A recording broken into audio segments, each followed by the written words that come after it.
Bismillahirrahmanirrahim. Assalamualaikum warahmatullahi wabarakatuh.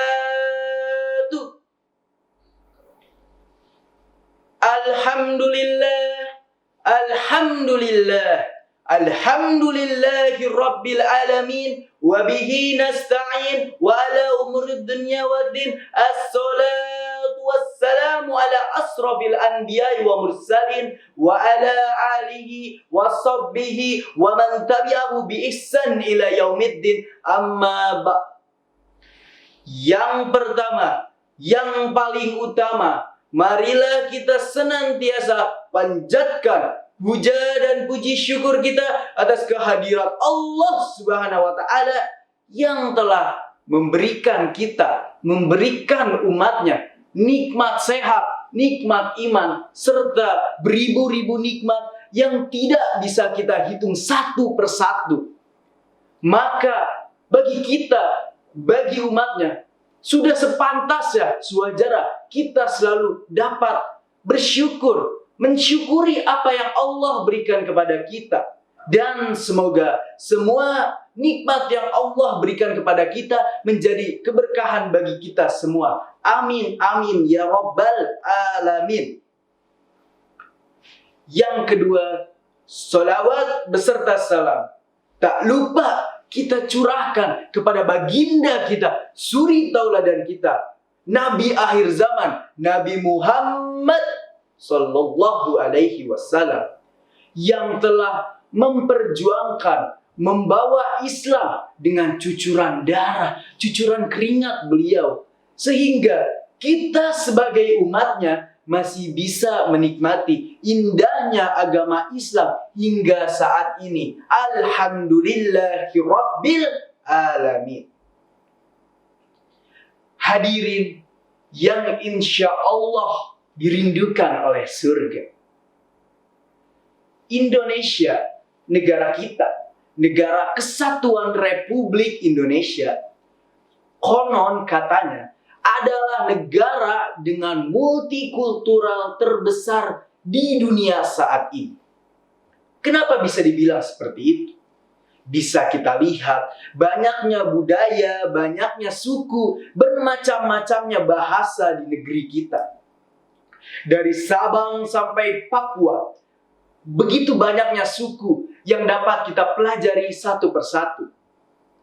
Allah berfirman dalam surat At-Taghabun ayat 13 yang artinya, kami ciptakan manusia dengan jenis kelamin laki-laki dan perempuan, dan kami juga ciptakan manusia dengan berbagai macam suku, berbagai macam bangsa dan bahasa, agar mereka semua saling mengenal. Di dalam firman Allah tersebut, kita dapat mengartikan bahwa tujuan Allah menciptakan kita berbeda jenis kelamin, berbeda bangsa, berbeda bahasa, berbeda suku, itu agar kita saling mengenal. Saling mengenal budaya lain, saling mengenal bahasa lain, saling mengenal suku lain. Namun nyatanya apa? Di Indonesia, bisa kita lihat dari negeri Sabang sampai ke negeri Aceh, sampai dari Aceh, dari Sabang sampai ke Papua, bisa kita lihat banyaknya perpecahan, banyaknya peperangan antar suku, antar budaya, karena hal sepele ataupun hal besar, karena perbedaan bahasa, perbedaan kulit, perbedaan suku, perbedaan kebudayaan, dan banyak hal lainnya. Semua masalah itu sudah diambil tindakan, sudah banyak tindakan yang diambil oleh presiden, oleh tokoh agama, oleh pahlawan di Indonesia dari zaman dulu hingga zaman sekarang. Tapi nyatanya apa? Belum terselesaikan hingga saat ini juga, detik ini juga. Lantas apa? Hadirin yang insya Allah dirahmati oleh Allah Subhanahu wa Ta'ala, kita adalah anak muda, kita adalah generasi milenial yang kalau bisa dibilang bahasa kerennya saat ini, anak ABG, anak zaman now, anak yang memiliki kreatif tinggi. Jujur, anak muda saat ini tuh jauh lebih cerdas daripada zaman sebelum-sebelumnya. Anak muda saat ini tumbuh didampingi bersamaan dengan yang namanya teknologi. teknologi dapat membuat dua sisi yang berbeda. Ada sisi positif dan pastinya juga ada sisi negatif.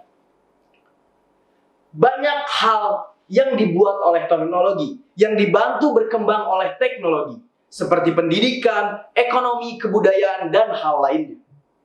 Namun, teknologi juga, walaupun sudah ada sisi positif, ada sisi negatif, dapat membulak-balikan hal tersebut. Bisa yang tadinya positif jadi negatif, yang jadi negatif bisa jadi positif. Tergantung mata memandang, tergantung diri kita sendiri, tergantung hati dan pikiran kita. Hadirin yang insya Allah selalu sehat dimanapun berada. Ada satu kata yang dapat merubah hal yang pertama saya sebutkan tentang perpecahan antar suku, antar budaya, antar agama. Ada satu kata. Satu kata ini bisa dilihat dari dua sisi yang berbeda.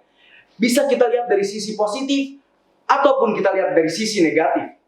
Bisa kita anggap satu kata itu, jika dipandang oleh orang yang memiliki kecerdasan tinggi, agama yang tinggi, dapat merubah hal yang perpecahan menjadi perdamaian. Namun, bila dilihat dari orang yang pemikirannya pendek, orang jahat yang agamanya tidak tinggi atau tidak cerdas, agamanya rendah, bisa membuat satu kata itu menjadi suatu hal yang tadinya kita melihat suatu yang kedamaian bisa menjadi kehancuran. Apa satu kata itu? Yaitu toleransi. Menurut Kamus Besar Bahasa Indonesia, toleransi dapat diartikan suatu sikap menghormati, menghargai kebudayaan lain, bahasa lain, suku lain. Namun ada satu hal yang sering kita remehkan, yaitu pemikiran. Kita harus dapat menghargai pemikiran orang lain. Karena kita menghargai pemikiran orang lain, ideologi orang lain, itu juga adalah satu hal yang bernama toleransi. Allah berfirman dalam Al-Kafirun ayat ke-6, yang artinya, untukmu agamamu dan untukku agamaku. Dari ayat 6 tersebut, kita dapat, walaupun Allah mengatakan, untukmu agamamu dan untukku agamaku, dari situ dijelaskan, Allah tuh kembalikan ke diri kita sendiri sebagai umat manusia untuk memilih agama yang benar, memilih kepercayaan mana yang kita yakini, tidak memaksa. Tapi jelas, kita sebagai manusia harus memiliki yang namanya pendirian. Balik lagi ke poin kedua, yang saya bilang anak milenial. Banyak anak milenial saat ini yang salah mengartikan kata toleransi, yang sering salah mengartikan dan mengikuti yang namanya toleransi. Dengan teknologi yang begitu cepat berkembang pesat di negara kita, di dunia ini, banyak hal-hal negatif yang dapat menghancurkan satu kesatuan itu. Banyak dari teknologi yang bisa kita ambil dari anak muda saat ini, karena kita sebagai anak muda harus dapat membantu menyatukan negara kita, negara Indonesia, dengan dibantunya yang namanya teknologi. Di negara kita, 32% atau kurang lebih 82 juta penduduk di Indonesia adalah anak muda. Maka dari situ, kita sebagai anak muda harus bisa mengaprahkan sikap nasionalisme, sikap menjunjung rasa yang tinggi atas bangganya kepada negara kita sendiri. Dan semoga semua hal itu dapat dijalankan oleh anak muda sekarang. Saya yakin bahwa anak muda sekarang adalah generasi emas. Generasi emas dan generasi emas. Karena anak muda sekarang dapat membawa Indonesia ke jalan yang lebih baik. Dapat membuat perpecahan menjadi perdamaian. Karena semua itu kembali ke diri kita sendiri. Kembali ke diri kita sebagai pemuda. Indonesia bisa, Indonesia maju. Terima kasih. Apabila ada kesalahan itu datang dari diri saya sendiri, karena kebenaran hanya datang dari Allah Subhanahu wa Ta'ala. Sekian pidato saya pada kali ini. Semoga bermanfaat. Wabillahi taufiq wal hidayah. Wassalamualaikum warahmatullahi wabarakatuh.